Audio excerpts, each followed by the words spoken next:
Oke, halo, selamat siang, semangat pagi semuanya, tim ERA, teman-teman real estate agent. Uh, Hari ini kita akan masuk ke sesi pertama dari 6 rangkaian seri dengan topik 36 Secrets of Powerful Closing. Kita akan belajar dari narasumber kita, Bapak Edi Mulyawan. Mungkin sekilas sebelum kita akan ngobrol dengan beliau, saya akan bacakan siapa gerangan sosok Edi Mulyawan gitu ya. Beliau adalah seorang yang menguasai market di daerah Bandung. Beliau saat prestasinya 18 kali top regional marketing associate, kemudian 17 kali top 25 MA di Winner Circle, kemudian 9 kali multi-million rupiah club, kemudian senior million rupiah club, kemudian 5 kali million rupiah club, 2 kali triple star club, 4 kali double star club, 3 kali star club, dan yang terakhir adalah double diamond producer. Serta beliau juga penulis buku dari The King of Property, begitu ya Pak Edi ya. Nanti kita akan bahas lebih jauh. Nah, teman-teman, kita akan punya sesi hari ini, kita akan running dalam waktu kurang lebih 1,5 jam ke depan. Di sini mungkin kita akan sapa dulu teman-teman kita yang sudah bergabung. Di sini ada Pak Raymond Gunawan, luar biasa Pak Raymond, dan tim Era Graha. Kemudian ada teman-teman dari Bandung, luar biasa. Ada juga teman-teman dari dari Medan, dari Jakarta, dari Semarang, Solo, luar biasa. Yes, selamat bergabung. Mari kita langsung masuk ke sesi kita. Pak Edi, halo.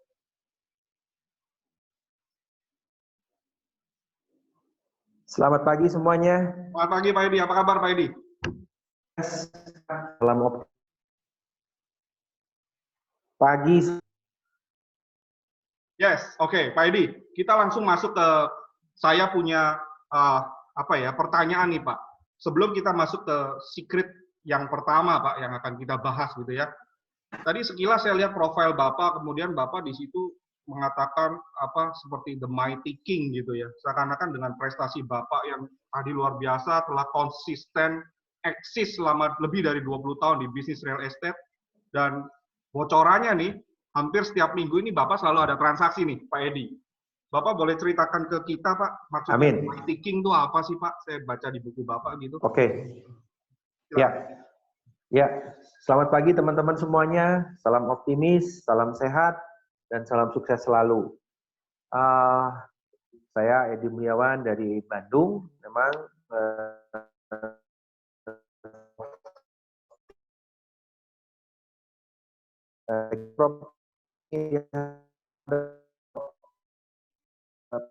saya itu ada ulasan tentang apa yang disebut dengan the mighty king. Yes.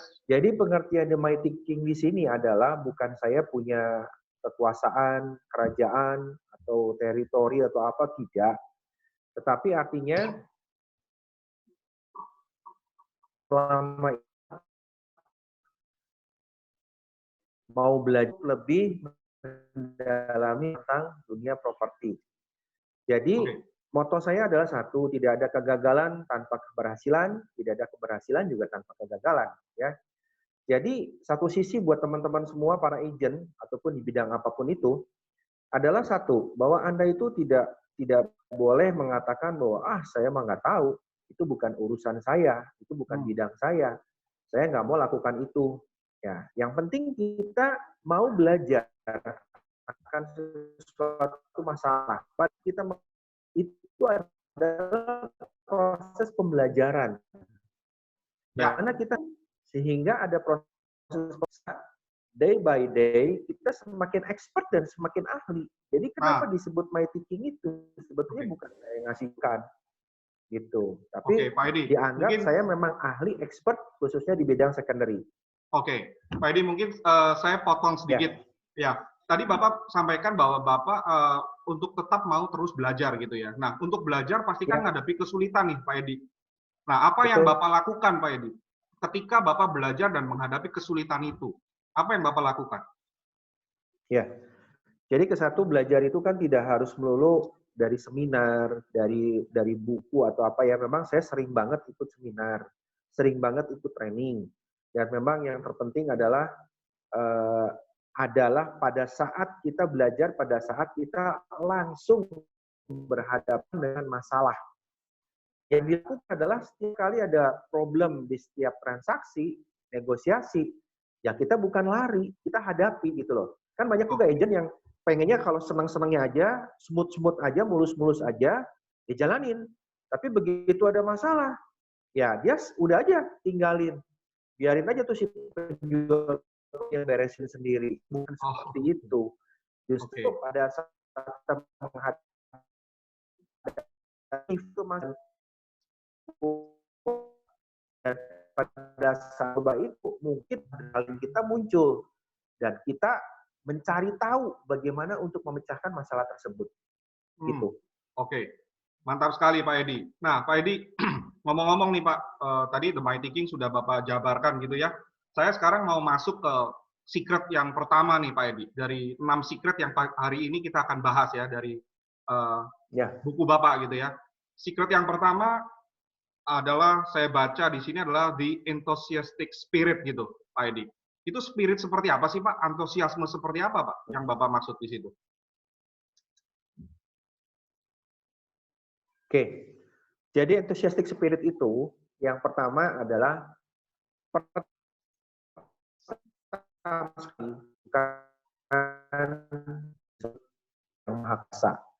yaitu kita tidak bisa berjalan sendiri karena limit ada keterbatasan. Yang paling utama adalah saya selalu melakukan apa yang disebut doa. Apapun agama Anda, doa adalah yang terpenting. Ya. Lalu berikutnya lagi, terutama adalah cara penampilan kita.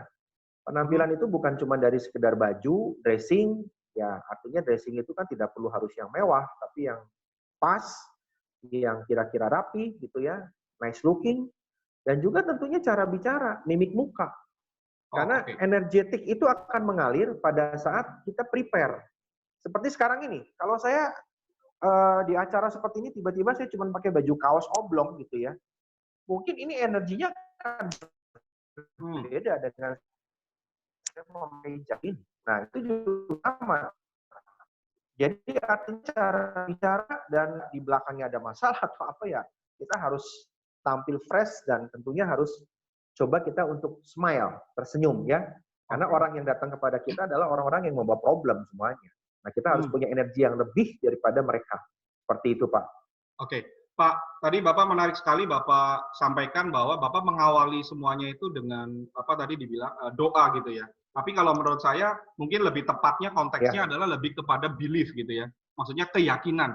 Anda yakin.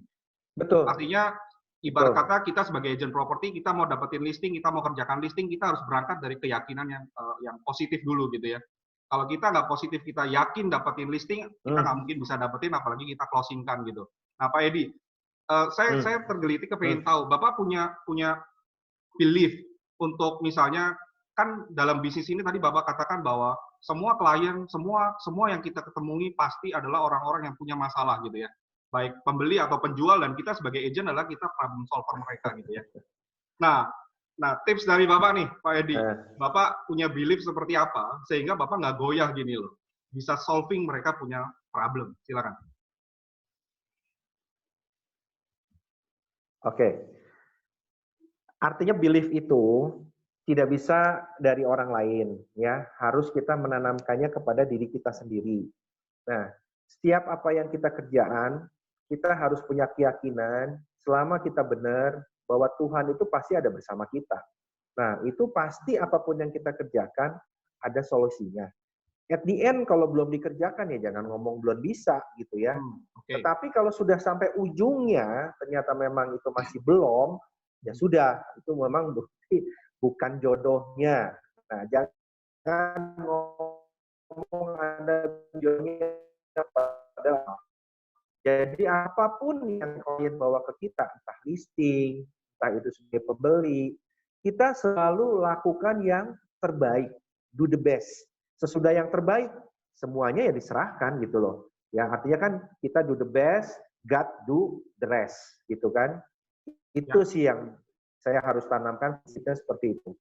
Oke, artinya kita tidak boleh mengatakan bahwa udahlah nanti kita pasrah aja tanpa kita melakukan sesuatu dengan yang terbaik itu kita nggak boleh seperti itu ya Pak ya. Jadi kita do the best dulu, give our best Maksimal, dulu, betul, baru betul. kita nanti result ya mengikuti seperti itu ya Pak ya. Ya, malah bukan Oke, cuma sekedar do the best ya. Dalam sekarang ini adalah kita harus ibaratnya bekerja adalah all out habis-habisan. Kalau all the out, best itu average, justru harus levelnya lebih tinggi dari best gitu loh. all, All out habis-habisan, all seperti out itu. dan harus habis-habisan. Luar biasa sekali nih Habis-habiskan. Pak Edi. Ya, Yes, Pak Edi. Nah, tadi Pak Edi juga sempat katakan bahwa sebagai seorang agent properti, selain kita punya belief tadi, Bapak mengatakan terkait dengan apa penampilan gitu ya. Itu penampilan yang seperti apa sih Pak? Kalau kita mau jadi agent sukses bisa seperti Bapak gitu. Penampilannya kita mesti bagaimana gitu Pak? ya. Yang pertama tadi saya bilang, pertama adalah penampilan itu kita tidak perlu pakai baju mahal, tidak perlu pakai jam tangan mahal, Oke. ya, tidak perlu pakai celana bermerek, tidak, cukup kita rapi. Artinya kalau rapi itu apa? Kita siap menghadap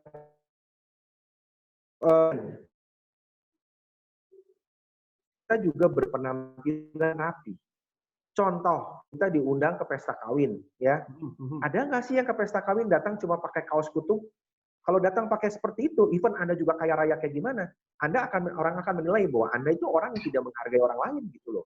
Pada Oke. saat kita ketemu klien, even kliennya cuma pakai kaos oblong, kalau kitanya bajunya minimal rapi, ya orang itu akan melihat kita punya bargaining lebih daripada mereka.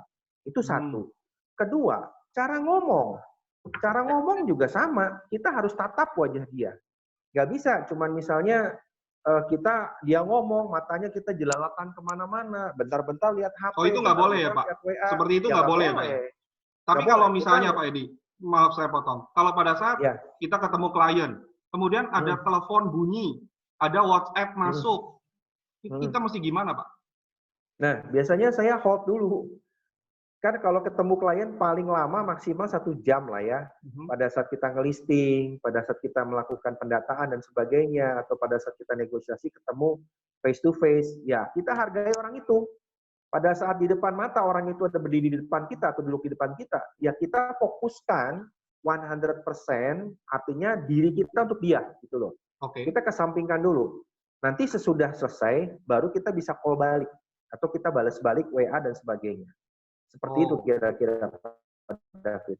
Oke, jadi mungkin sedikit saya akan sedikit akan saya rangkai tadi sedikit yang Pak Edi sampaikan bahwa penampilan tadi tidak harus mahal gitu ya Pak ya, rapi. Ya. Tujuannya supaya kita sebenarnya profesional look dan dalam kita sebagai bisnis, sebagai agent properti, sebagai agent real estate, itu berarti seperti apa istilahnya first impression itu sangat penting sekali Pak Edi.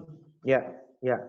Ya itu yang pasti itu kita berkesan bahwa kita siap menghadapi. Nah, kalau saya juga kan seperti sekarang, setengah jam sebelumnya saya sudah prepare, arti kan saya siap. Ya kan? Kalau tiba-tiba udah terlambat, saya lari-lari ke sini, ngos-ngosan,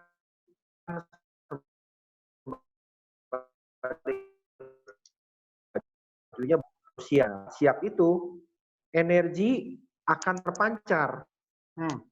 Oke. Secara otomatis. Jadi kita siap untuk memasarkan barang punya dia gitu loh. Itu Pak. Luar biasa Pak Edi. Kemudian saya mau bergeser sedikit Pak. Tadi penampilan sudah kita bahas, kemudian cara bicara tadi Bapak juga sudah singgung. Yang berikutnya adalah agent property, kata Bapak mesti open minded Pak. Maksudnya open minded itu gimana sih Pak?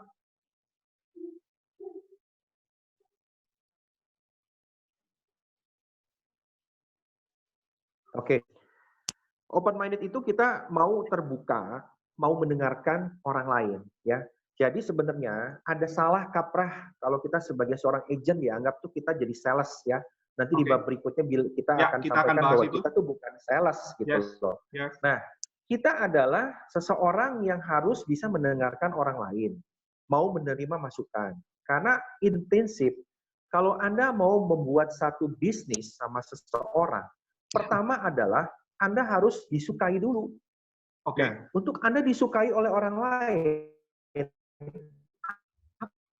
apa jadi seorang mendengarkan. Mungkin di samping kitanya juga merasa sudah tapi mungkin klien ada hal-hal tertentu yang lebih tahu, lebih pintar, dan jadi pada saat saya melakukan promosi. Nah, artinya kita tidak menutup kemungkinan kita bisa belajar dari sini. Jangan merasa diri kita pintar seperti itu. Ini dan pada saat ini klien akan lihat, oh orang ini ternyata memang mau menerima masukan seperti itu. Dan itu memang kuncinya adalah satu, listen, lalu Anda disukai, like, sesudah like Anda akan timbul building trust dengan orang tersebut. Pada saat sudah ada building trust, baru make a business gitu loh. Jadi jangan ujung-ujung ditodong make a business, tapi orangnya suka juga kagak sama Anda. Oke, Gitu jadi itu suka yang dulu harus ya Pak ya? dicermati. Suka dulu dengan cara kita harus banyak listen. Ya, kita tahu problem dia apa, kita menjadi problem solvernya dia, ya seperti itulah kira-kira.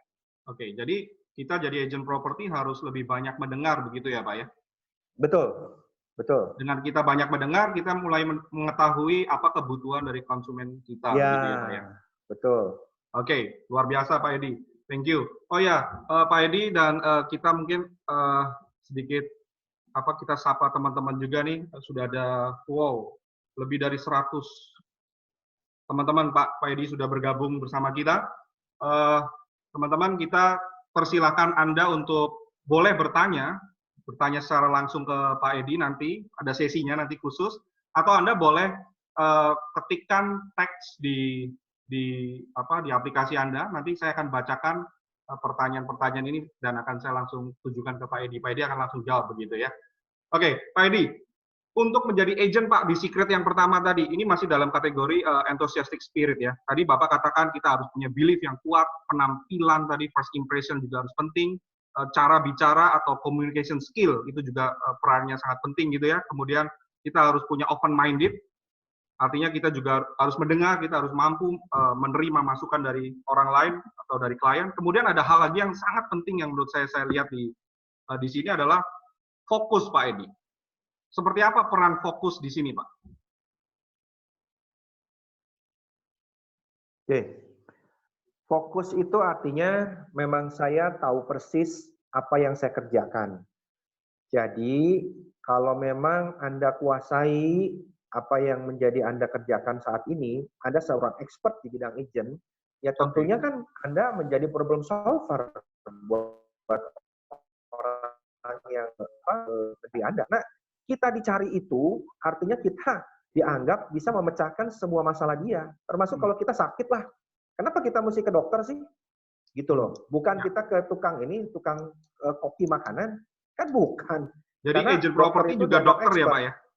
Dokter, itu dokter buat masalah bagaimana menjualkan properti dari klien. Yes. Gitu kan? Seperti itu Pak. Oke. Jadi, tapi ngomong-ngomong nih Pak, ngomong-ngomong di luar konteks Secret Number One, Pak Edi selama 20 tahun lebih Pak, konsisten di bisnis real estate. Bapak fokus di properti. Pernah nggak sih Pak tergoda dengan yang lain-lain gitu Pak? Boleh cerita ke kita Pak. Ya jujur ngomong ada lah. Waktu itu 2002, 2003 itu saya ada ngerjain satu usaha yang lain ya. Tapi di juga 2002 tahun ya prestasi waktu turun sih sedikit. Tapi ya mau nggak mau kalau kita menjadi maksimal dan ahli di bidangnya ya kita kuasai saya tuh termasuk salah satu penggemar dari bintang film kungfu siapa Bruce Lee ya, almarhum. Nah, dia selalu bilang yang ditakutin itu bukan orang yang melatih tendangannya, tetapi jenis tendangannya ada 5, 6, 7 macam bahkan 10 macam walaupun cuma pakai kaki. Tapi yang ditakutin adalah orang yang melatih satu jenis tendangan, dia melatihnya setiap hari selama 1000 kali. Karena tendangannya itu sangat mematikan. Jadi saya concern, kalau Anda mau jadi seorang yang ahli di bidangnya, jadilah orang yang expert di bidangnya. Jangan kemana-mana. Karena kan harus fokus ya Pak ya? Akan dicari. Yes. Expert itu pasti akan dicari gitu loh. Yes, luar biasa Pak Edi. Luar biasa. Secret number one udah kita bedah nih Pak Edi ya. Jadi kuncinya tadi poin yang terakhir Bapak sampaikan adalah kita harus fokus ya. Fokus, ya, oke. Nah, sekarang saya mau menginjak, kita akan masuk ke secret nomor 2 nih, Pak Edi. Apa secret yang akan Bapak sharingkan ke kita, Pak? Secret nomor 2, Pak. Itu adalah tentang passion, kesabaran, dan ketenangan. Karena kan di agent ini, terutama di itu ada 10 transaksi, 10 masalah yang berbeda. Satu transaksi itu nggak sama. Apa pentingnya calmness dan patience itu, Pak, dalam proses transaksi dengan 10 masalah yang berbeda? Oke, apa pentingnya, Pak? Kalau kita calm, kita patience, apa pentingnya? Pentingnya adalah pada saat kita terutama negosiasi, pada saat kita mau transaksi, ada emosi antara penjual dan pembeli, ya. Kalau penjual dan pembelinya ini high tension, namanya orang mau menjual suatu nilai yang besar, yang beli juga nilai yang besar, itu pasti friksi itu suka ada. Apalagi kalau menuju transaksi, ya. Nah, itu ada aja, misalnya kurang ini, kurang itu, lalu dari pihak notaris juga ada yang begini, begitu. Itu banyak hal yang mesti kita jembatani lah.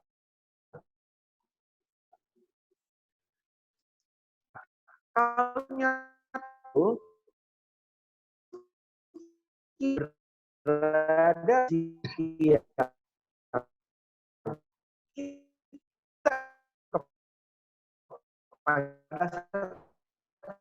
tenang itu kasih beli penjual mungkin jalan buntu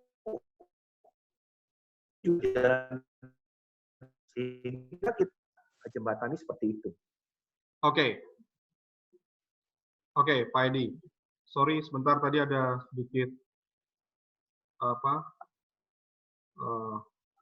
gangguan. Oke, jadi calmness dan tadi Bapak sampaikan ketenangan dan kesabaran itu diperlukan untuk dalam proses transaksi gitu ya Pak ya. Gimana kalau misalnya gini Pak, saya tipe agent property yang orangnya nggak sabaran gitu Pak.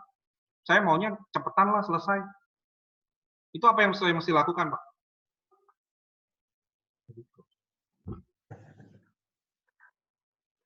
Ya, dulu awal juga saya begitu Pak. Jadi learning by doing ya. Oh, jadi dulu awalnya Pak Edi juga nggak sabar gitu juga ya Pak ya? Iya, tapi proses waktu itu kan kita harus bisa menurunkan ego kita sendiri. Even saya bersalah, kalau perlu haflah mewakili penjual atau pembeli. Dan itu yang beribu kali saya kerjakan, ternyata dengan kondisi seperti itu bisa memediasi, menjembatani penjual dan pembeli. Kalau tidak,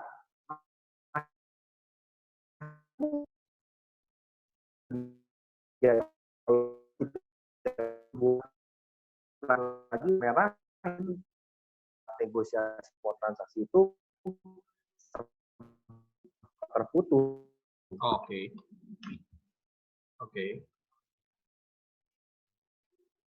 Halo Pak Edi.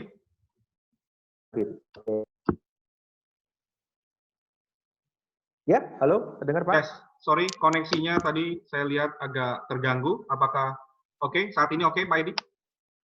Ya. Oke, Pak Edi. Yes, Pak, artinya tadi orang sabar itu sebenarnya dibentuk karena dia ngadepin permasalahan tadi gitu ya Pak ya? Ya. Nah berarti itu kembali lagi untuk menjadi sosok belajar dari sosok Edi Mulyawan gitu. Berarti kita jadi agent harus mampu mengelola diri kita sendiri Pak Edi. Itu yang paling penting. Nah kalau saya jadi agent, yang paling utama. Saya jadi agent ya.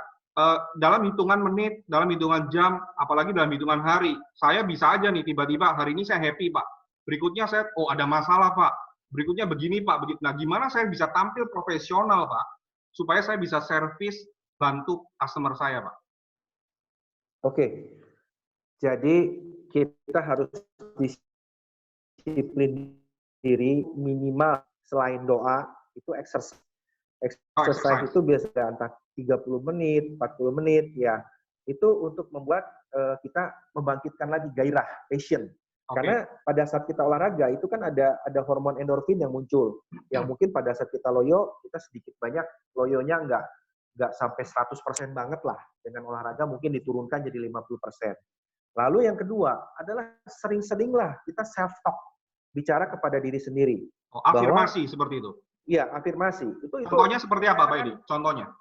Ya, saya selalu ucapkan setiap pagi bahwa ini yang saya praktis setiap hari. Saya katakan, saya Edi Mulyawan, ciptaan Tuhan yang luar biasa. Diberkati Tuhan dan menjadi saluran berkat buat orang lain. Karena saya bukan cuma diberkati, tapi menjadi saluran berkat buat orang lain. Saya sudah menjadi seorang top number one agent era in Indonesia. Nah, itu aja yang saya ucapkan, bahwa samping itu juga saya sudah menjadi seorang pengusaha properti sukses dan mencintai seluruh keluarga saya. Gitu loh. Seperti itu. Powerful sekali, Pak Edi. Pak Edi dan teman-teman peserta acara kita di sini sudah ada 3 orang sudah raising hands, tapi mungkin saya akan sampaikan bahwa nanti akan ada sesinya untuk kita sesi untuk tanya jawab langsung bersama Pak Edi. Jadi kita akan selesaikan dulu secret-secretnya dari Pak Edi, kemudian kita akan berikan waktu buat teman-teman untuk yang akan bertanya begitu ya, baik melalui chat atau melalui langsung berbicara, nanti akan kita sambungkan. Oke, Pak Edi, kita kembali lagi ke Pak Edi. Pak, jadi kalau mau sukses Pak, kita harus sabar, kita harus berani ketemu masalah, seperti itu. Dan kalau ada agent misalnya, kepenginnya cepat-cepat transaksi Pak Edi, tips dari Bapak apa buat agent seperti ini Pak? Pokoknya yang penting closing lah. Saya nggak peduli deh nanti akan begini, akan begitu. Yang penting closing lah. Ya, itu nanti kaitannya sama yang bab 3, Pak. Yang karakter sales dengan konsultan. Iya, karena kalau begitu, kalau Anda karakter itu lebih cocok jadi sales sih sebetulnya. Oke, Pak Edi, kalau begitu kita langsung masuk ke secret yang ketiga, Pak. Be a consultant, not a salesman. Apa bedanya, Pak, konsultan sama salesman, Pak? Oke, bab 3. Oke, apa bedanya, Pak? Konsultan dengan kalau salesman itu yang tadi. Kalau salesman itu yang tadi yang Pak David bilang. Saya cuman pengen cepet-cepet closing. Oh, itu salesman. Halo, Pak? Yes, silakan. Ya, oke. Jadi contohnya gini. Misalnya saya punya produk listing ya. Anggaplah di Jalan X di Bandung. Ahmad Yani Bandung lah, Kosambi. Nah, ruko ya, saya punya luas tanah 150, bangunan 3 lantai, dijual harga 6M.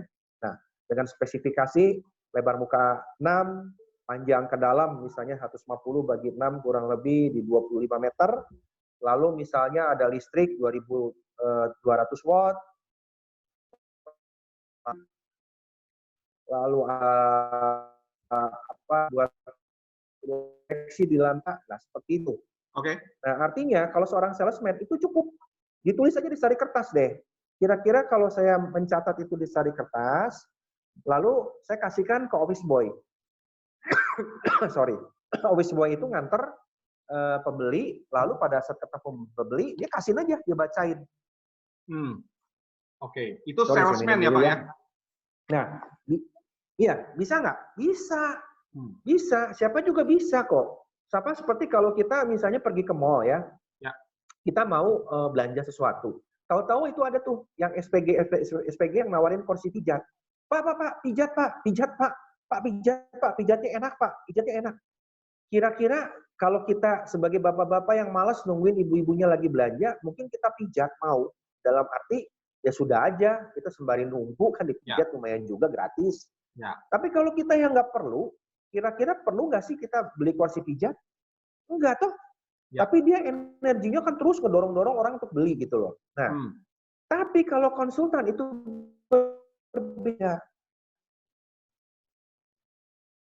Betul, tahu produknya, terutama kita sudah tahu persis apa sih yang menjadi kebutuhan dari pemilik tersebut, apa yang menjadi masalah dari pemilik tersebut. Apakah kebutuhannya dia harus dijual dalam arti berapa bulan? Apakah untuk bayar utang, untuk anaknya sakit, untuk anaknya berobat, anaknya sekolah, atau malah mungkin misalnya contoh dia juga pengen buru-buru pembeli buru-buru beli rumah lagi karena memang dia sudah kepepet waktu karena masalahnya dia memang harus cepat-cepat keluar dari rumah kontrakannya. Lalu dalam hal ini juga kendalanya apa? Kalau misalnya dia waris, apakah warisnya semua setuju? Ataukah warisnya ada yang berkendala? Nah itu segala macam. Lalu dari masalah dari dokumennya segala macam sendirinya, dari dokumennya apanya itu juga harus kita cek juga gitu loh. Jadi kita tahu persis need kebutuhan dari yang punya. Pada saat ketemu dengan yang beli itu juga sama. Yang beli juga kita harus tahu kebutuhannya. Jadi saya lihat agent ini banyak ya nanti di poin kedua itu sesudah yang fokus produk adalah fokus pada tawar-menawar saja yang tadi dibilang. Sebelum masuk ke yang kedua nih, Pak Edi. Sebelum masuk ke yang kedua, Pak, saya mau tanya lagi, Pak. Kalau sales berarti dia hanya tahu kulitnya saja, Pak. Artinya apa yang bisa dikerjakan orang lain dia bisa, tapi konsultan dia tuh punya keahlian khusus yang belum tentu orang lain bisa lakukan. Untuk begitu. Menggali lebih jauh.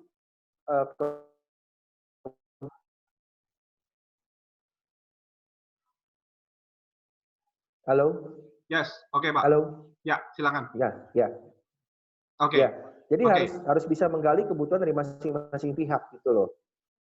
Seperti lah contoh jauh, ya? Simpel ya, saya kasih simpel aja. Kalau misalnya Anda pergi ke seorang dokter, ya, terus dokternya itu nggak ada senyum, nggak ada apa, cuman meriksa, udah sok Pak tidur di ranjang, cuma diperiksa pakai stetoskop, tuh, sembari nggak nanya apa-apa keluhannya, udah gitu lah kasih resep aja. Kira-kira Anda yakin nggak itu dokter itu bisa nyembuhin Anda? Saya nggak yakin, Pak. Coba Anda jawab. Ya. Tapi kalau sebelum diperiksa, ditanya mendetil.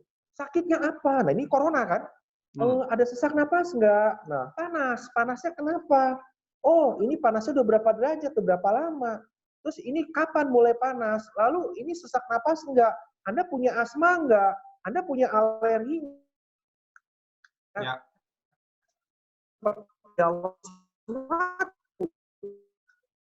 Mungkin merasa setengah sembuh kan? Curhat gitu loh. Pada saat dokter Anda cerita, nah rasanya kok masalahnya 50% udah hilang gitu loh ya. Ya. Nah, ini kan kita harus menjadi seorang konsultan, bukan cuma ngejar pengen jualan gitu loh. Dan kita ada tunjukkan kita peduli dengan kebutuhannya mereka. Gitu. Seperti itu kira-kira Pak David.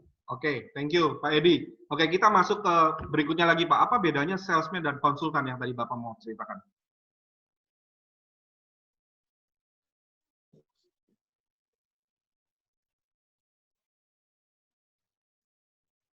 Halo Bisa Pak Edi. Diulang?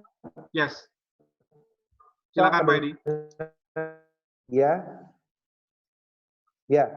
Jadi yang pertama biasanya kan misalnya contoh yang terus sekarang turun jadi 4M. Lalu kita cuma bilang kepada buyer, Pak ini udah murah Pak, 4M Pak, Bapak beli Pak. Kalau kita ke market price di situ. Nah, artinya kita harus fokus pada nilai jual barang yang sepadan. Nah, dalam arti kita kuasai produknya, bukan cuma sekedar tahu kulit luarnya. Artinya gini Pak, ternyata memang harga 4M pun belum murah gitu loh. Ternyata kalau sudah dihitung punya itu, mungkin harga market price di sana yang wajar itu adalah 3M. Nah, 3M ini kan kita juga harus memberi pengertian kepada penjual kalau memang masih kemahalan. Atau malah sebaliknya, Ternyata dia nawarnya jauh, cuma nawar 2M gitu loh. Dan dia tidak tahu si pembeli ini market price-nya berapa. Jadi kita tidak bisa cuma ngegosok-gosok orang, Pak beli Pak, ini harganya murah Pak, harganya udah turun. Tapi kita tidak bisa memberikan satu konsultasi pandangan tentang bagaimana harga pasaran daerah sana, bagaimana market daerah sana, sehingga kita hanya jual, ibarat itu jual paksa. Nah, itu nggak bisa.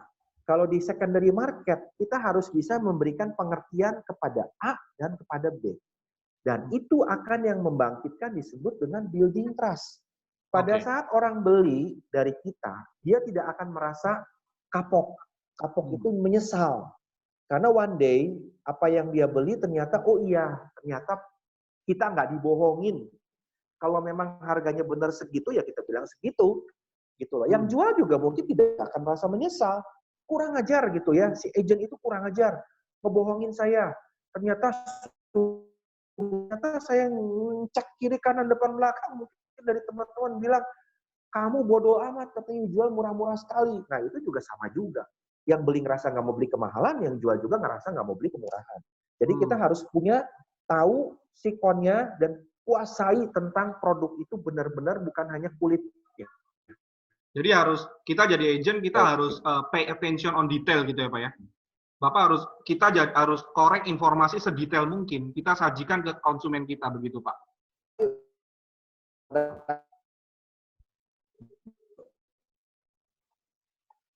Pak. Yes, Pak Edi. Ya. Halo, Pak Edi. Halo. Yes, Pak Edi, masih tersambung? Halo, Pak. Ya. Yes. Jadi kita jadi seorang agent properti, sebaiknya kita harus... Halo, Pak Edi. Iya, Pak. Ya. Yes, sorry. Ada sedikit gangguan koneksi, Pak Edi. Ya, jadi kembali lagi bahwa kita jadi agent, kita harus memberikan informasi secara lengkap begitu ya Pak ya kepada konsumen kita ya. Intinya bukan hanya informasi lengkap Pak, jadi dia harus benar-benar nguasain.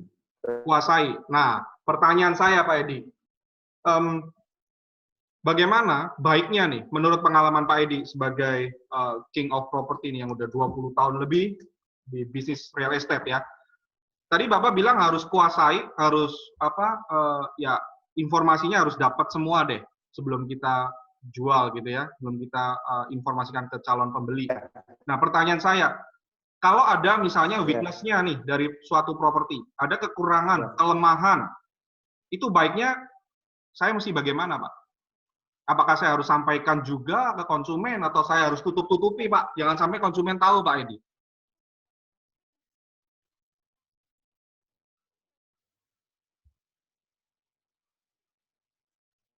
Ya, sifatnya jelek dan itu akan merugikan pada pihak pembeli, ya kita harus kasih tahu. Jadi kekurangannya ada kelebihannya. Jadi saat misal satu produk di jalan protokol yang saya tahu itu memang ada planning rencana pelebaran jalan. Ya kita harus ngomong, memang betul itu ada rencana planning pelebaran jalan. Kalau saya nggak tahu, Pak. Kalau saya nggak tahu itu, Pak. Nah, kalau nggak tahu, ya nggak tahu kita harus kasih tahu, Pak. Kita harus kasih tahu bahwa memang ini ada rencana pelebaran jalan, Pak. Tapi ini nggak tahu kapan, gitu. Kan bisa aja itu kan kalau dibaca di apa plan yang sudah dari sekian puluh tahun tapi nggak tahu dikerjakannya nggak jelas kapan gitu loh. Nah kita perlu kasih tahu nggak jelas kapan, tapi kita harus tunjukin nilai plusnya bahwa kalau ini pelebaran jalan dilebarin, automatically ini Bapak nilai propertinya jadi naik. Kan ada minus tapi ada plusnya. Yes. Gitu. Naik. Karena kan otomatis nanti juga akan naik. Belum lagi sekarang dengan NJOP yang tinggi, kalau misalnya ini kena, kan Bapak juga dapat penggantian. Dan kita kasih gambaran, oh ini panjang ke dalamnya masih mumpuni loh Pak, masih oke gitu loh. Kurang lebih seperti itu. Tapi kalau ternyata dia bentuknya ngelebar, kalau pelebaran jalan habis, ya kita tinggal bilang, Pak, ini memang ada risiko Bapak beli. Nah, dengan catatan ini kalau jadi dilaksanakan pelebaran jalannya, ini kena habis, Pak. Bapak cuma bisa sisa ngebangun 2 meter ke belakang. Tapi pertanyaannya, sekarang apakah iya dalam 5-10 tahun lagi ini Bapak pasti itu kena pelebaran jalan? Kan belum tentu. Oke. Nah, artinya sekarang yang saya jual, Pak, harganya ini anggaplah Bapak harga sewa aja selama 10 tahun. Toh Bapak butuh, lokasinya di sini yang dijual nggak ada lagi. Bapak butuh tuh usahanya di depan. Nah, Bapak butuh buat nyimpan motor, buat parkir motor. Ya ini kan nggak ada kendalanya gitu loh. Artinya memang Bapak siap-siap, nggak bisa dibangun, cuma beli tanah. Tapi Bapak anggap aja harganya murah. Nah, karena kita tahu itu, kenapa dapat harga murah? Ya saya kan ke penjual dong, kasih tahu. Bapak ini siapapun yang beli, pasti akan berhitung dan berpikir Bapak seperti beli untuk sewa aja.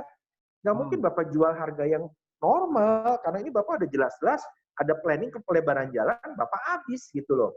Mungkin sisa cuma 2 meter. Jadi tetap kita harus melihat satu sisi ada minusnya, weakness-nya, tapi satu sisi juga ada strength-nya. Seperti itu.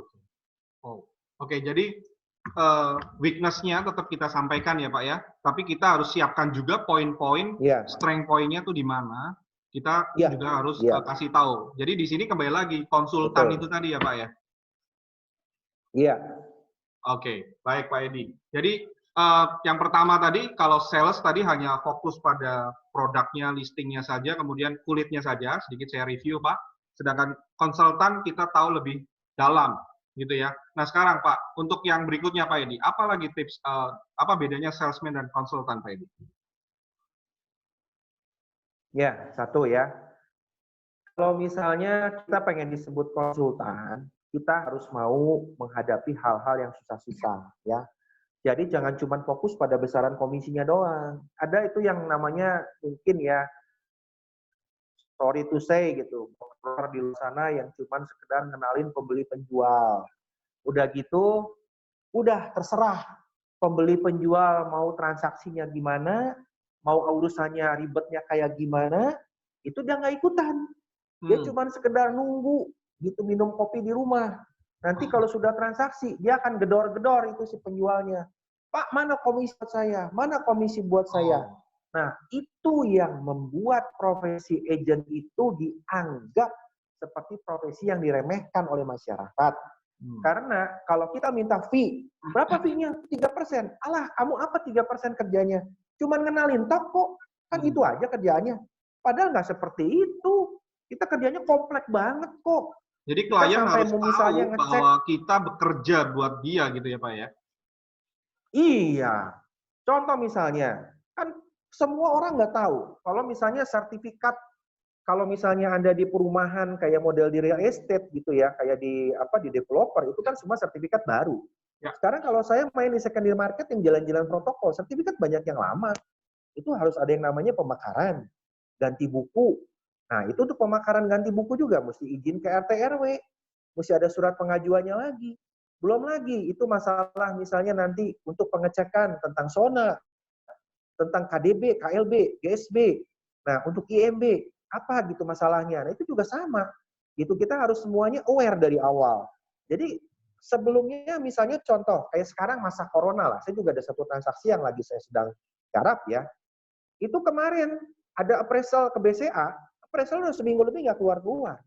Kalau saya tidak peduli, saya cuma nunggu, mungkin sampai detik ini appraisalnya udah sebulan nggak keluar-keluar. Saya sampai nanya ke orang appraisal, apa persoalannya? Oh ternyata tatap kotanya tutup, nggak bisa tatap muka, jadi by online. Saya nggak habis pikir, sekarang ini kan zaman IT, masa sih buat ngecek untuk GSB, KDB, KLB aja nggak bisa by online, by internet. Saya datang ke tata kota ke sana.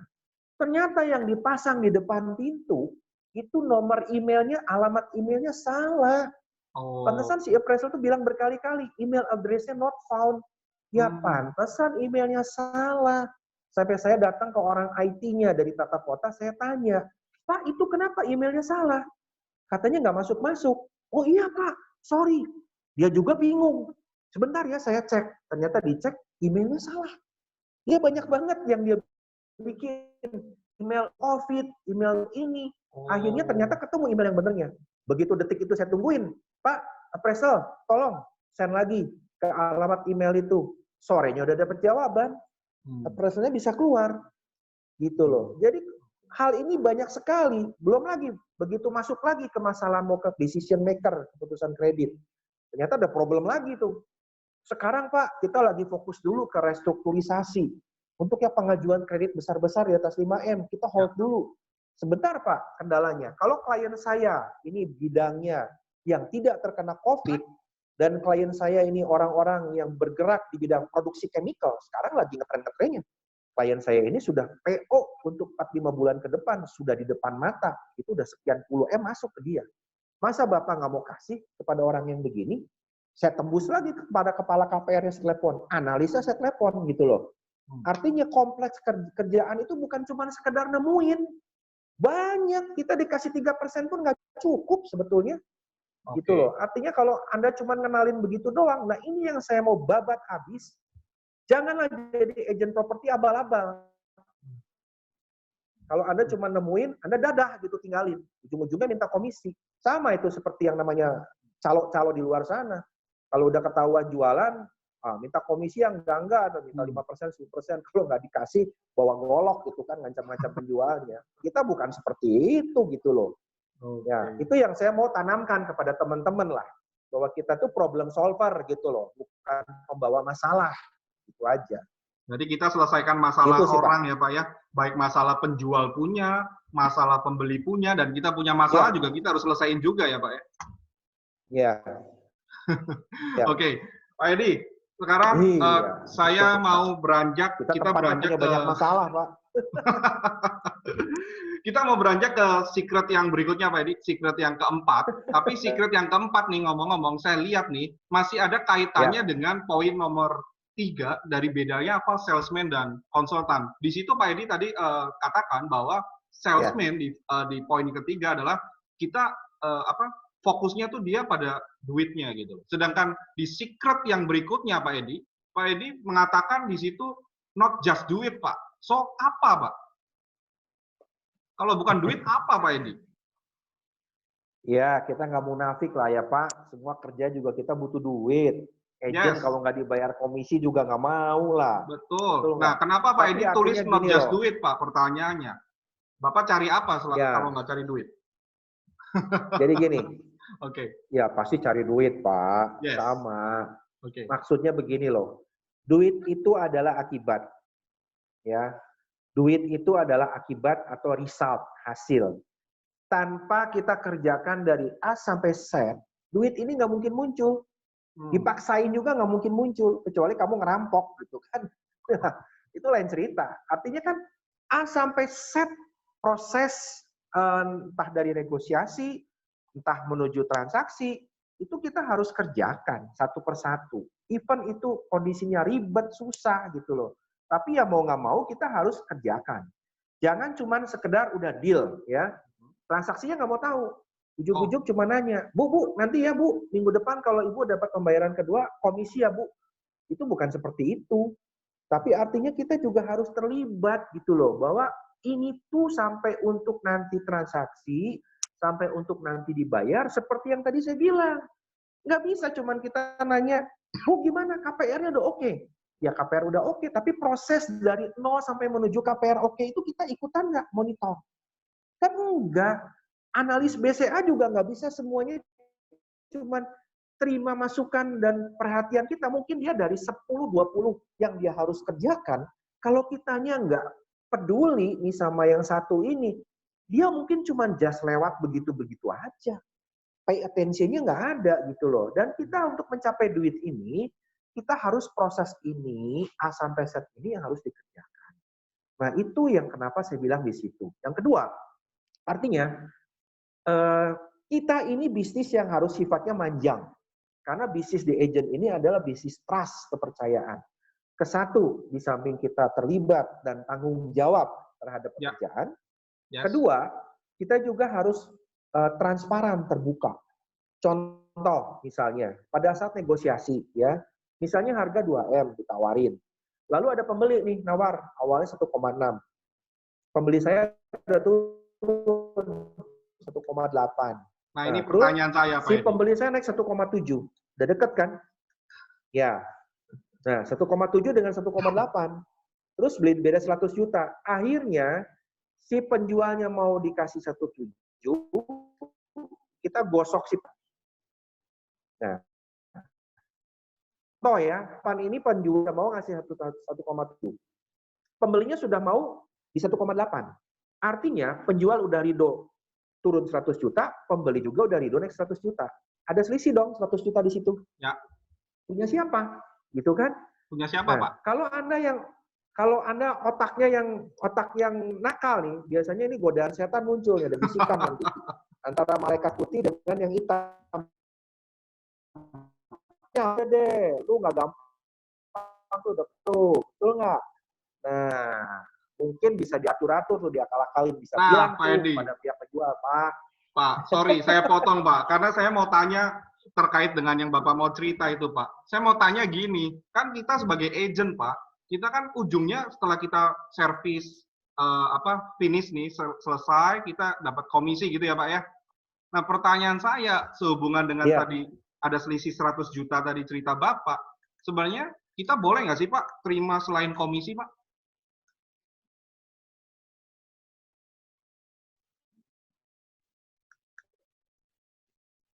Halo. Halo, Pak Edi. Yes. Ya, putus. Oke, Pak Edi, saya Ya. ulang lagi, Pak Edi. Kan tadi Bapak cerita tuh kalau ada selisih segala macam. Ya, kalau ada Ya. harganya selisih dan seterusnya, ada selisih 100 juta itu punya siapa gitu. Nah, terkait dengan cerita itu, saya mau tanya, Pak. Kita kan jadi agent, kita kan dapat income-nya adalah berupa komisi kan, Pak. Setelah kita beres semua proses transaksi, kita dapat komisi. Pertanyaan saya, selain komisi, Pak, apa boleh saya terima selain komisi, Pak?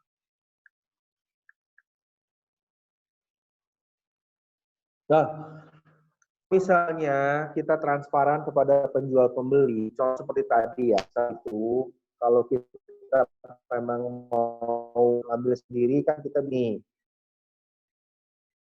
ini ada titipan tuh dari saudara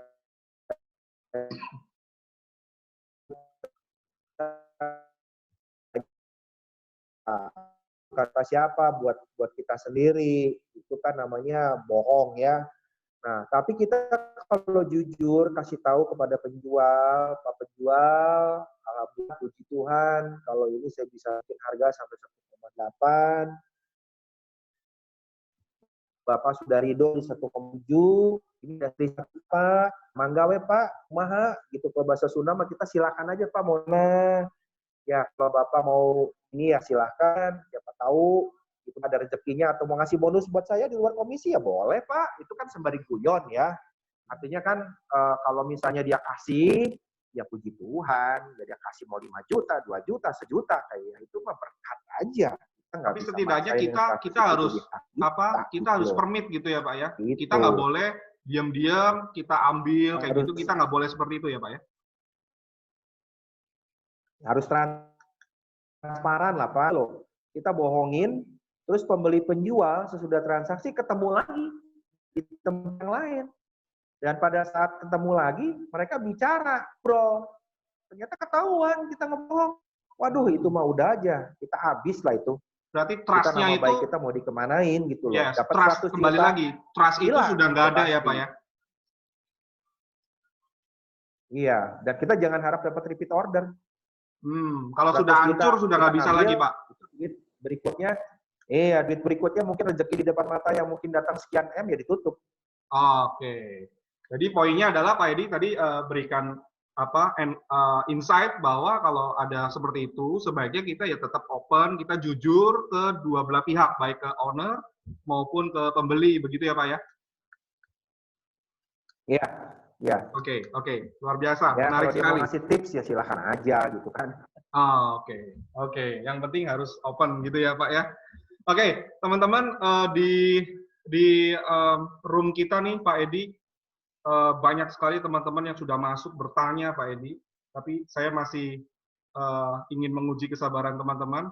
Mohon bersabar dahulu karena Pak Edi masih akan paparkan beberapa poin lagi, secret lagi sebelum kita masuk ke sana.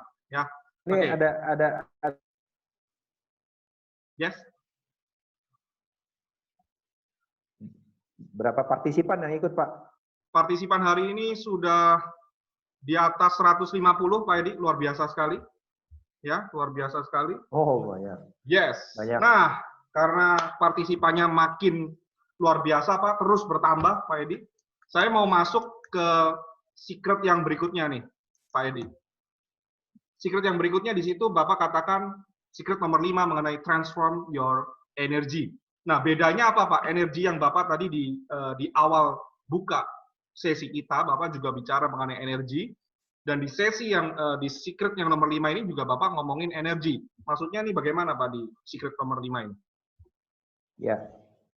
Jadi gini, biasanya pada saat negosiasi itu pasti penjual, pembeli ada tensi ketegangan sendiri, ya. Pembeli juga biasanya ada pengen niat.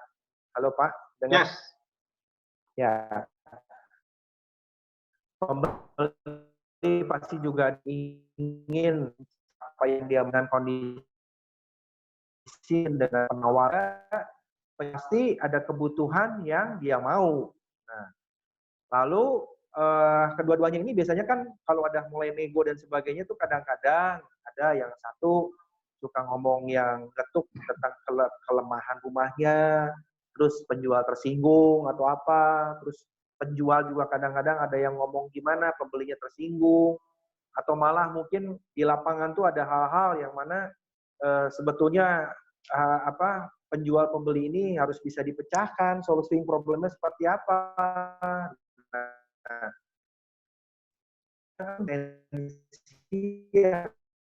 Nah, naik.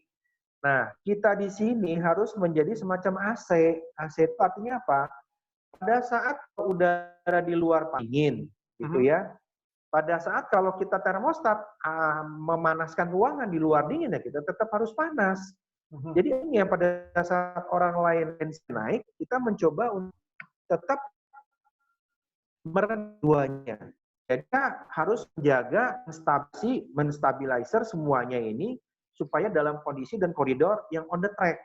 Karena biasanya mungkin pernah lah dari teman-teman yang sudah lama, nanti ada aja itu yang ceritanya, oh penjualnya berubah pikiran, tiba-tiba udah harganya mau segini, tahu-tahu dinaikin lagi. Terus tadi pembeli yang tadinya udah mau segitu, tawar balik. Atau malah yang tadinya bayarnya begini, tiba-tiba minta dipundurin segala macam. Itu bilang, wah pembelinya brengsek, penjualnya brengsek, nggak bener, nggak komitmen, dan sebagainya. Nah, kita apakah harus ikut yang mana? Kita harus marah-marah sama penjual dan pembeli? Kan nggak bisa. Kita tetap harus berada dalam calmness, gitu ya. Seperti yang tadi di bab awal, kita harus punya energi untuk mentransform. Bahwa yang dikecewakan ini kita harus tetap encourage supaya dia balik lagi gitu, bahwa apa yang disampaikan oleh penjual ini mencoba kita untuk mencari solusi dan memediasi lagi way out-nya seperti apa, seperti itu.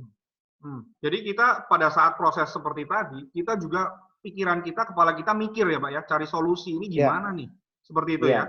Kembali lagi kita punya energi yang positif, energi itu akan bisa bantu kita untuk menemukan solusi tadi gitu ya Pak ya. Oke, Pak Edi, kemudian ngomong-ngomong nih Pak, terkait sama energi Pak. Dinamika kan sekarang global market Pak, saat ini, apalagi dengan ditambah dengan kondisi COVID yang sedang ramai seperti ini Pak. Yes. Nah, sebaiknya Pak, kita sebagai agent merespon terhadap kondisi seperti ini. Ini menurut Pak Edi sebaiknya seperti apa Pak? Kita menyikapinya. Ya, yang pasti tetap kita harus keep moving forward. Artinya kita harus terus bergerak, kerjakan yang bisa dikerjakan. Ya, salah satunya kalau Anda agent lama, coba Anda ucapkan sapa setiap klien yang ada di listing Anda, entah itu dari klien pembeli atau dari penjual. Saya selalu dalam beberapa minggu ini sejak COVID itu saya bikin program setiap 10 hari Saya akan ucapkan kepada mereka by WA bahwa salam sehat Pak, salam optimis Pak, bahwa kita percaya punya lebih besar dari semua masalah kita. Artinya di luar sana kan begitu banyak sekali berita negatif ya. Energi-energi negatif Bukan gitu hanya ya Pak ya? tentang COVID lah. Iya, bukan hanya tentang COVID-nya, tapi juga tentang ekonomi. Waduh, belum lagi kalau saya ngobrol sama beberapa klien saya pengusaha, bentar aja mau bayar THR juga udah pusing.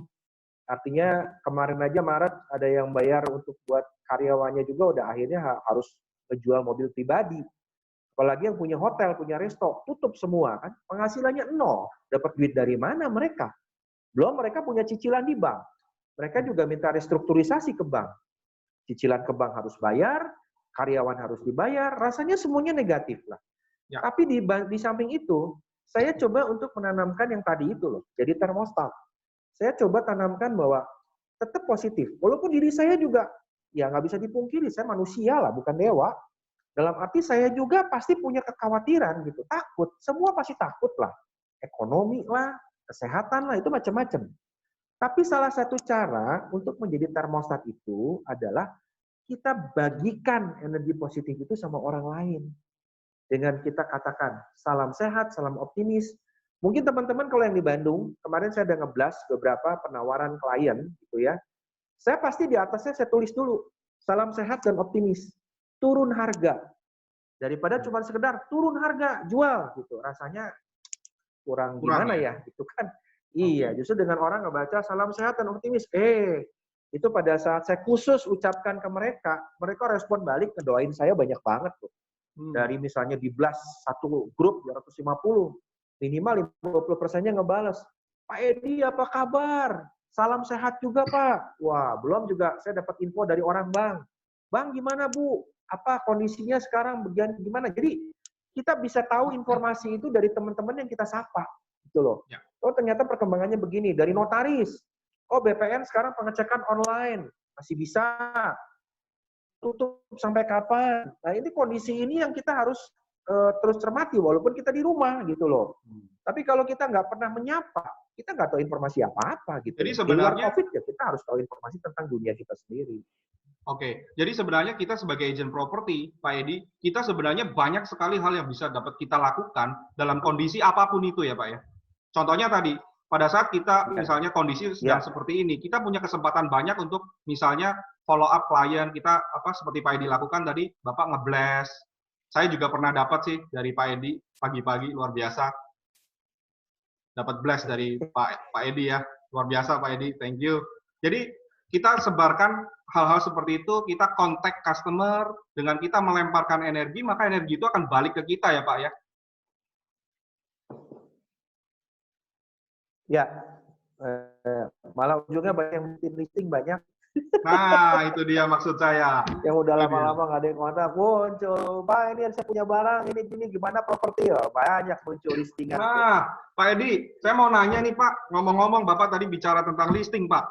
Ya, saya mau tanya, Pak Edi, sampai saat ini deh, sekarang, Pak Edi punya berapa listing yang siap untuk dipasarkan?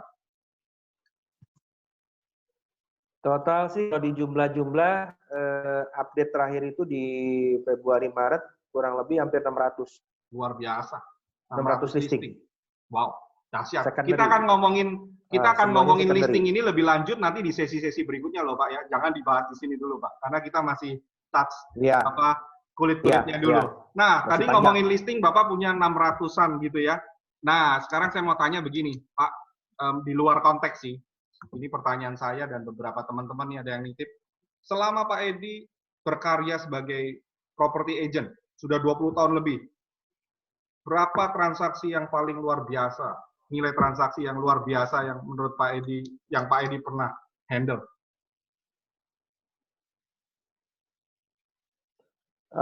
Nilai transaksi yang memang pernah saya handle ya itu ada yang range-nya sekitar 70 M-an lebih lah, hampir 80 M. Dahsyat. Dahsyat. Dan dalam waktu dekat ini Pak Edi mungkin boleh dibocorin ke kita, ke saya gitu dan teman-teman biar kita doain gitu ya. Kira-kira Pak Edi mau closing nilai berapa nih dalam waktu dekat ini Pak? Sebetulnya sih ada yang lagi nunggu tadi yang di BCA kan 8 eman lebih ya. Luar biasa. Luar biasa. Berarti sebenarnya 10. market itu nggak sepi ya, Pak Lalu ya? lalu ada ya masih ada. Ya, cuman sekarang harus lebih lah, prosesnya juga harus lebih dimonitor, kita harus ikutin day by day-nya dengan baik. Juga ada sewaan, pom bensin juga, itu yang setahunnya di 710 juta, itu juga Luar biasa, mengambil Pak. 20 tahun. Wow, luar biasa. Jadi kalau Kalau lagi teman-teman, nego juga sama juga, pom bensin juga. berarti kalau teman-teman di luar sana, Pak Edi, yang merasa bahwa market lagi lesu dan segala macam, mestinya teman-teman cepat-cepat join nih, kita punya acara ini ya, Pak ya. Harus ketemu Pak Edi nih, harus dengar apa yang Pak Edi sampaikan, biar ikut-ikut ketularan Pak Edi cepat-cepat closing gitu ya Pak Edi ya. Iya. Yes Pak Edi, kita Ya, masuk. tapi masalah kayak gini ya, puyeng.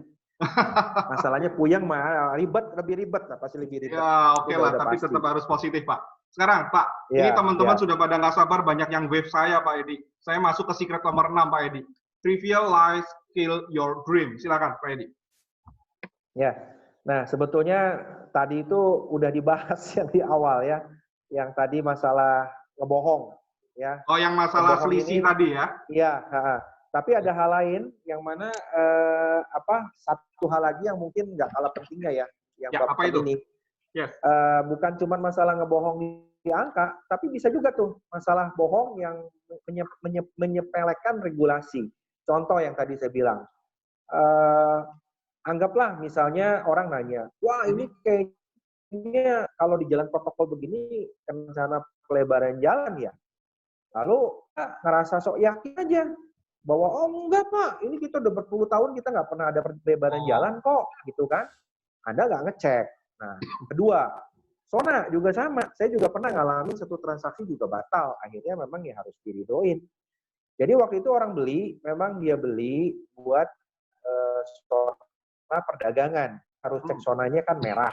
Ya. Nah, sedangkan setahu saya, sebelah persis rumah itu sudah menjadi satu restoran, rumah makan.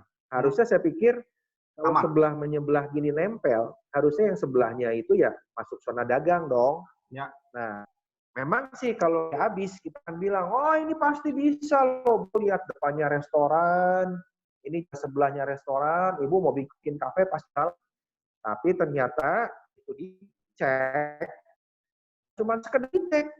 Dan udah kita ngajuin KRK, gitu sampai muncul pun ternyata yang rumah di sebelah rumah makan ini nggak bisa masuk ke zona merah, tetap masuknya zona kuning hunian. Jadi biar bagaimanapun itu izin usahanya nggak akan keluar. Nah kalau memang izin usaha nggak keluar, artinya kan orang buat apa beli? Karena memang tujuannya buat usaha. Jadi jangan kita bilang, pasti bisa lah Pak, pasti bisa lah Bu, tanpa kita punya data akurat. Artinya sama aja kita membohongi pembeli. Kan ada kasus juga, klien saya yang komplain, beli dari satu agent, di jalan protokol, beli ruko, dia bilang, nggak ada pelebaran jalan. Konsumennya percaya. Ternyata begitu di tata kota, itu di gambarnya sudah ada rencana pelebaran jalan. Realnya bener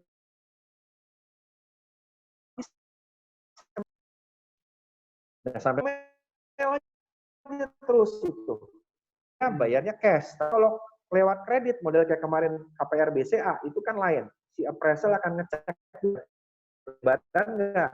Memang di model-model yang seperti saya nih di jalan-jalan protokol di Bandung, bukan di perumahan. Itu hati-hati. Kalau Anda di perumahan mungkin nggak ada masalah. Ada di satu kawasan di kompleks, misalnya contoh sudah jelas Anda jualan ya, sudah cuma clear di gitu ya. daerah kompleks perumahan. Kayak di Bandung tuh ada Kota Baru Pariangan atau apa, ya udah jelas itu mah Anda nggak perlu ngecek juga apa-apa. Tapi kalau saya main di jalan protokol nggak bisa gitu. Belum lagi orang nanya, masuk heritage nggak? Heritage-nya kelas apa? Saya harus tahu, kelas A, kelas B, atau kelas C. Karena kalau kelas B juga susah gitu loh. Sekarang kelas B depannya nggak boleh dibongkar, belakang dibongkar juga harus minta izin dulu. Desainnya disesuaikan. Kelas C juga sekarang boleh dibongkar, tapi desain harus disesuaikan. Ya. Jadi kita nggak bisa asal sembarang ngomong. Dan itu tidak boleh membohongi klien. Itu sih yang harus jadi utamanya. Yes, oke. Thank you, Pak Edi. Sudah 6 secret sudah kita paparkan, dan kita langsung sekarang menuju ke teman-teman nih yang sudah siap untuk bertanya nih, Pak Edi. Mungkin saya akan panggil dulu Ibu Kurniawati, Ibu Ping. Halo, Bu Ping, silakan. Oke. Pak Darono.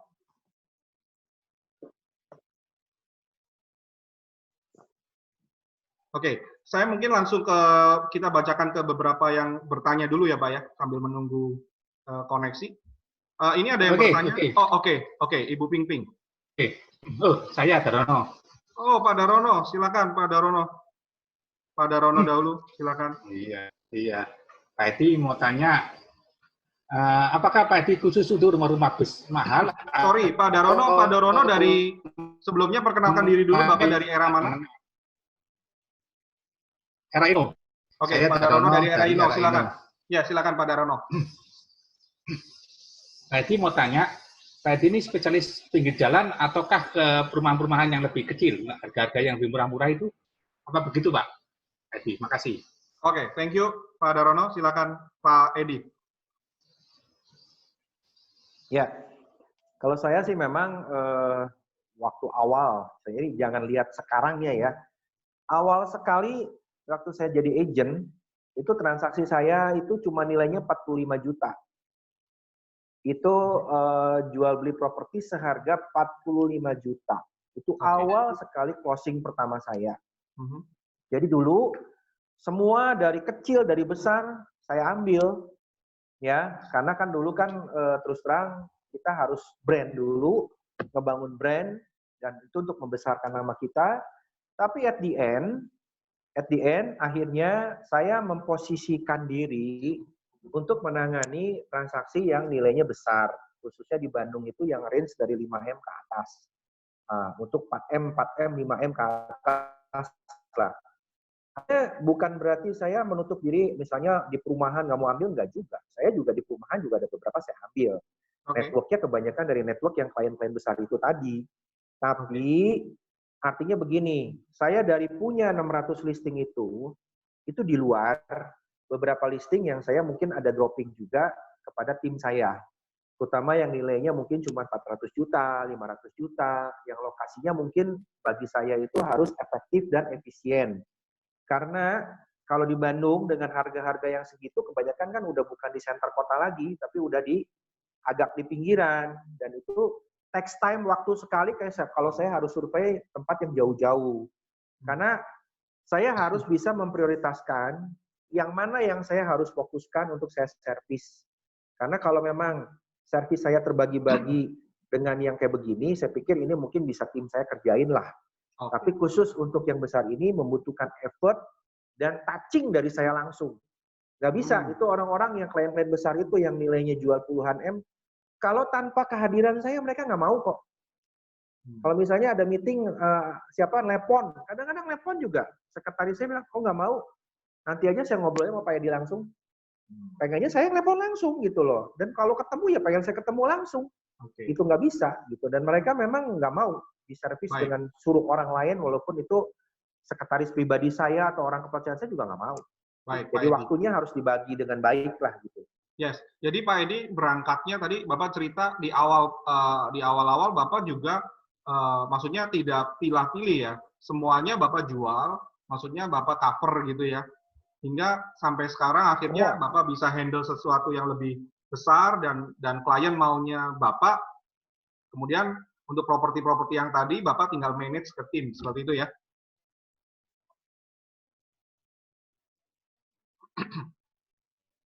Halo, Pak Edi.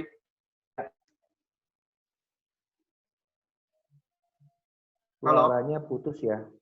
Yes, Pak Edi. Kalau gitu kita sekarang bergeser. Yes, sekarang kita bergeser ke penanya berikutnya, Pak Raymond Gunawan sepertinya sudah ready di sana. Silakan, Pak Raymond, boleh Boleh berbicara Pak Raymond, silakan. Pak Raymond. Halo. Halo.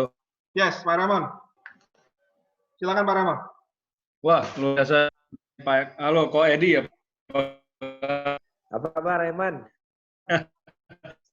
Sukses. Salam sukses. Salam. Ya, sehat pertama ya. Thank you juga kirimannya tuh. Saya juga dikirim, Pak. Oh iya, ya sama Pak Raymond. Ya silakan Pak Raymond, langsung aja pertanyaannya ke Pak Edi. Silakan. Oke, jadi ada 600. Berarti kan tadi di-share ke beberapa apa namanya downline Bapak ya, marketing Bapak ya.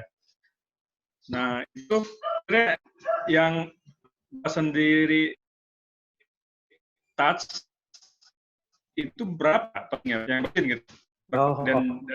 Dan terus strategi marketing di Bandung seperti apa, Pak? Apakah terpandu tetap dengan portal properti atau dengan apa yang Pak kan, karena saya lihat Bapak kan banyak begitu kreatif nih, ya kan? Koedi ini begitu kreatif kan? Yes. Ya, jadi strategi marketing apa lagi di saat sekarang, Pak? Coba Pak, tolong di-share Pak. Thank you Pak. Oke, thank you Pak Raymond. Thank you. Silakan Yang Pak pertama, Edi. Ya, silakan. Yang saya jawab yang terakhir aja dulu ya. Memang spanduk itu is number one. Karena memang respon-respon yang masuk itu rata-rata dari spanduk. Kedua, database klien. Itu database klien itu ya mau nggak mau setiap ada penawaran-penawaran barang yang menarik, yang potensial, ya itu saya share dan blast ke mereka. Nah, lalu menyangkut masalah yang tadi bagaimana memanage listing itu, keep in touch-nya gimana, yang di-handle sendiri gimana, itu sebetulnya masih nanti itu yang ada di bab berikutnya, how to manage your listing itu. Yang di bab berapa tuh Pak David, di sesi keberapa ya? Itu nanti mungkin akan dijelaskan lebih detail. Ya. Tapi artinya nanti dari 600 itu tetap juga ada skala prioritas yang mana yang saya dahulukan. Tapi yang namanya tetap update untuk nanya, untuk melihat sikon seperti apa, tanya harganya berapa dan sebagainya, ya itu memang 600-600-nya itu wajib ditanya satu persatu gitu loh. Tapi nanti memanage listingnya seperti apa itu nanti akan dibahas sih, ada di sesi berikutnya. Oke, thank you Pak Edi, jawabannya bagus. Mudah-mudahan Pak Raymond. Oh, tadi ada pertanyaan Pak Raymond, selain apa untuk kreativitas Pak Edi, selain spanduk Bapak lakukan apa lagi Pak? Oh ya, yang itu mah udah pasti. Kayak OLX, rumah.com, segala macam itu wajib. Ya, wajib dikerjakan. Lalu misalnya pasang spanduk itu diusahakan wajib dikerjakan. Kalau orang nggak mau pasang spanduk pun, ya nggak tahu, kalau di Bandung sih masih bisa kita pasang semacam arrow sign atau apa, itu masih jalan seperti itu. Lalu misalnya farming itu cara-cara lama juga masih saya kerjakan kok.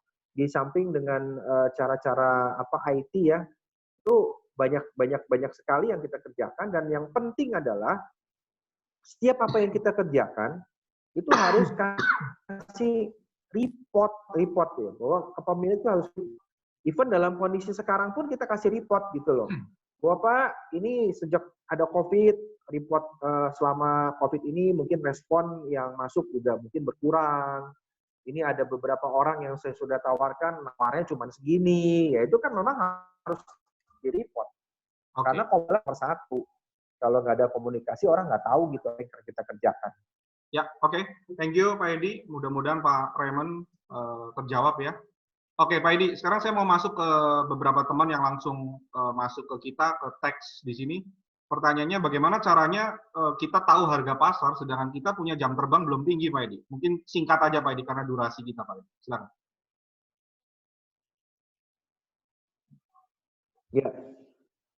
Ya, artinya pada saat Anda mau menggarap satu listing, Anda harus cek kompetitor. Kompetitor di sekitar lokasi yang mau listing. Karena kompetitor gampang, bukan hanya spanduk yang dilihat, tapi juga database teman-teman yang ada di kantor. Makanya kenapa kita perlunya network, kita perlunya bersinergi, kita perlunya ada bendera dan sebagainya, karena memang kita butuh untuk update terutama untuk harga-harga terbaru. Nah, itu yang harus dilakukan adalah itu aja dulu. Jadi tahunya itu bukan sekedar tahu ya, kita harus mencari tahu gitu loh, mencari tahu. Kita aktif cari tahu ya, nanti Pak ya. Ketahuan bahwa ini harga marketnya kurang lebih cari tahu. Database-nya kan banyak sekarang bisa dicari di mana-mana. Baik, Pak Edi. Oke, sekarang pertanyaan berikutnya, Pak Edi, cepat saja. Saya ingin tips dari Pak Edi. Ini ada teman kita, Ibu Fitri dan Wiharasa ya. Beliau teks ke saya ingin tips cepat dari Pak Edi bagaimana agar saya bisa membuka mata owner atau penjual agar penjual mau menurunkan harga karena yang dibuka dia terlalu tinggi, Pak Edi. Suaranya tadi kepotong, Pak. Oke, ini ada pertanyaan dari Ibu Fitri dan Wiharasa, Pak. Beliau menanyakan, saya ingin tips dari Pak Edi, gimana caranya bisa educate penjual supaya penjual mau turun harga, Pak. Karena penjual ini buka harganya terlalu tinggi, Pak. Silakan, Pak Edi. Oke. Jadi pada saat awal kita ngelisting, kita tuh harus sudah tahu dulu harga market price yang sebetulnya di daerah sana tuh berapa. Karena pada saat awal itu kadang-kadang kan agent itu cuma menjadi seorang yang yes man. Saya mau jual sekian ya. Oh ya, Bu jual sekian ya. Iya. Itu iya Bu, saya bisa. Malah kadang-kadang juga ada agent yang demi untuk ngedapetin listing, dia bilang, Pak Bu, itu di my agent lain di listing berapa? 1M. Udah Bu, sama saya aja saya bisa jual 1,5 M. Oh. Ya, itu kan nggak benar juga ya. Emangnya dengan dijual 1,5 M, Anda dapat listing terus yakin bisa ngejual? Kan cuma dapat listingnya doang gitu loh. Belum tentu itu dapat duitnya enggak. Belum tentu. Ya. Justru harus kita kasih tahu, oke, kalau Anda mau 1M, tapi marketnya nggak nyampe 1M loh Bu. Ya, kita punya database lagi balik. Bahwa kita memang punya database di sini, lokasi ini yang mau dijual memang harganya sekian. Jadi kalau dapat 1M masih mahal, mungkin average harga yang masuk di market price-nya adalah 800 juta. Nah, tapi kalau orang itu tetap ngebandel, dan biasanya kan penjual itu kan nggak mau. Tiba-tiba, ya udahlah sok, 800 juta dilepas. Nah, begitu. Pasti akan penjual bilang, maunya harganya coba pasti dulu mahal ya, Pak ya? Maunya harganya pasti. tinggi. Kalau kita belum buktikan, biasanya kan dia penasaran. Nah, cara membuktikan cepatnya seperti apa? Ya kita tetap harus kasih report secara kontinu. Jangan udah jelas kemahalan, udah gitu Anda di kontak nggak pernah bisa nyambung, udah setengah tahun, Anda juga baru balik lagi telepon. Oke. Nah, Anda nggak tahu kan? Ternyata mungkin barang itu udah turun, kejual sama orang lain gitu loh. Ya. Nah, itu banyak kejadian, ditelepon lagi, oh udah kejual, kejualnya berapa? 700 juta. Lah, ternyata di bawah harga appraisal. Gitu kan. Karena Anda nggak pernah report, yang penting adalah keep in touch terus, cara cepatnya nggak ada lain, nggak bukan. Harus keep in touch, komunikasi terus dengan si konsumen, dengan si klien, terutama yang punya listing owner, itu kasih report masukan. Jadi sampaikan, seolah, Pak, udah saya beginikan. Saya udah kerjakan A, kerjakan B, kerjakan C, kerjakan D. Nah, hasilnya begini, Pak. Ada yang nawar begini, Pak. Ada yang lihat begini, Pak. Responnya begini, Pak. Lama-lama juga dibombardir dengan terus kita kasih report. Dia juga mikir sendiri itu. Ya. Tanpa kita perlu menggurui banyak gitu loh. Seperti itu. Oke, thank you. Pak Edi mudah-mudahan menjawab Ibu Fitri Dani tadi dari Era Emerald, dari Bintaro. Luar biasa. Nah, ini pertanyaan terakhir Pak Edi, dari sekian banyak pertanyaan yang masuk ya. Saya mau ke Pak Sony nih dari Era Ino nih ya. Oke, beliau menanyakan bagaimana caranya membangun kepercayaan diri dan keyakinan diri Pak terhadap suatu properti sehingga kita mampu jual Pak. Ya, yang pertama adalah itu tadi masalah database kompetitor pembanding market price di daerah sana. Itu yang nomor satu. Ya. Karena pada saat Anda terima listing, Anda sudah tahu persis pembanding di lingkungan sekitar itu apa aja. Nah, kalau memang harganya visible, Anda yakin dong bahwa ini pasti terjual.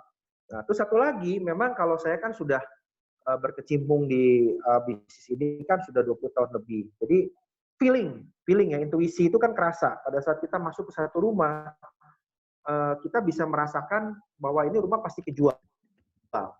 Nah, caranya bagaimana di samping dengan kita tahu dari database pembanding adalah kuncinya pemiliknya. Pemiliknya sejauh mana punya need butuh untuk menjual. Karena kalau pemiliknya memang nggak butuh jual, intinya menjual pengen dalam arti pengen setinggi-tingginya, ya susah ngomong ya. Itu mah kayaknya nunggu aja nanti berapa lama lagi gitu. Komennya belum ini. Jadi makanya kita harus menggali yang tadi saya bilang, jadilah konsultan, terus menggali pertanyaan, dan kita tahu need apa yang benar-benar paling dasar dari pemilik itu mau menjual propertinya. Itu yang harus kita gali. Kuncinya di situ. Yes, oke. Thank you Pak Edi. Untuk kebersamaannya kita sudah 1,5 jam nih, nggak berasa Pak Edi. Mungkin di sesi sebelum kita tutup, Pak Edi, sesi kita, mungkin Pak Edi, itu di belakang saya lihat ada buku bagus ya, itu bukunya Pak Edi. Silakan mungkin Pak Edi ingin sampaikan tentang buku kepada teman-teman di sini, silakan. Ya. Teman-teman, buku The King of Property ini adalah buku yang bagus sekali, terutama buat agent, ya, terutama basic sekali di mana Anda wajib baca. Karena buku ini bagaimanapun adalah dari A sampai Z menuangkan bukan hanya pengalaman, tapi apa yang dilakukan step by step dari pekerjaan saya sehari-hari. Jadi bagi teman-teman yang memang sudah punya, baca sampai habis, ya, terapkan fakta. Tapi bagi yang punya, ya, Anda boleh pesan ke saya, mungkin kalau pemesanan di luar kota, di atas 10 biji, mungkin bisa nanti kontak person ke saya namanya Winda, 96 536